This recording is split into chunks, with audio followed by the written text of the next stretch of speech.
ఈ జనరేషన్లో స్మోక్ చేయకుండా ఉండడం, డ్రింక్ చేయకుండా ఉండడం, చేజింగ్ ఉమెన్ కానీ, సాటర్డే సండే వచ్చిందంటే రోడ్ల మీద వాడి తిరగడం కానీ ఇలాంటివి చేయకుండా ఉన్నావంటే appreciate yourself. You're rare, you're a diamond.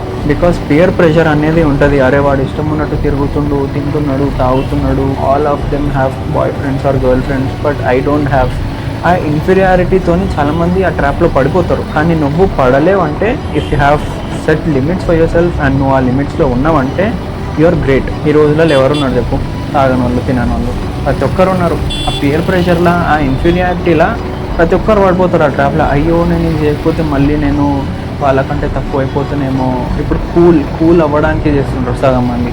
Actually వాళ్ళకి అట్లా ఖరాబ్ అయిపోవాలి అని ఉండదు. వాళ్ళలో కలిసిపోవడానికి, ఇంకా దే డోంట్ ఫీల్ వాల్యూడ్. అవన్నీ చేయకపోతే ఇంకా నేను యూజ్లెస్ ఏమో అనే ఫీలింగ్తో వాళ్ళందులో పడిపోతారు. But if you are not doing all of those things, appreciate yourself.